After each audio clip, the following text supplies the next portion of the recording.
Monsieur Crab finit par renvoyer SpongeBob. Mais en seulement une journée, SpongeBob ouvre son propre restaurant. Très vite, il gagne tellement d'argent que toute la maison Ananas en est remplie. Ce jour-là, le crabe croustillant est rempli de clients. Tout le monde dévore les Krabby Patty à une vitesse folle. Certains vont même jusqu'à tout finir sans rien laisser, en léchant la dernière trace de ketchup sur leurs doigts. À ce moment-là, un client lève son Krabby Patty. En voyant ça, Monsieur Crab court immédiatement se vanter devant Carlo. Mais Carlo lui jette un seau d'eau froide. Monsieur Crab explose de colère. Il crie sur SpongeBob pour essayer de reprendre le contrôle. Mais personne ne fait attention à lui. SpongeBob tente d'intervenir pour calmer la situation. Mais il se fait aussitôt encercler par les clients. Au milieu de la foule, Monsieur Crab décide de chasser définitivement SpongeBob. Peu de temps après, il finit vraiment par le renvoyer. Pendant ce temps, SpongeBob s'ennuie complètement chez lui. Il se met soudain à jouer au crabe croustillant avec Gary.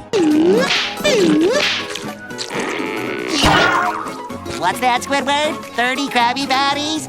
Coming right up! Il retourne ensuite dans sa cuisine pour cuisiner, toujours aussi rapide et précis. Très vite, une grande assiette de Krabby Patty bien chaud est prête. Mais en voyant le salon vide, il se contente de poser les burgers sur le rebord de la fenêtre. Contre toute attente, l'odeur attire immédiatement une foule immense. Pendant ce temps, la situation dégénère complètement au crabe croustillant. Monsieur Crab manque même de mettre le feu à la cuisine. Un client jette un coup d'œil à l'intérieur et découvre la vérité. Tous les clients sont dégoûtés. Ils quittent le restaurant les uns après les autres. Monsieur Crab se précipite dehors pour les arrêter. Il va même jusqu'à creuser un fossé rempli de lave autour du restaurant. Mais il découvre ensuite quelque chose d'incroyable. La maison Ananas de SpongeBob est devenue un vrai restaurant. Elle est remplie de clients, et possède même un service au volant.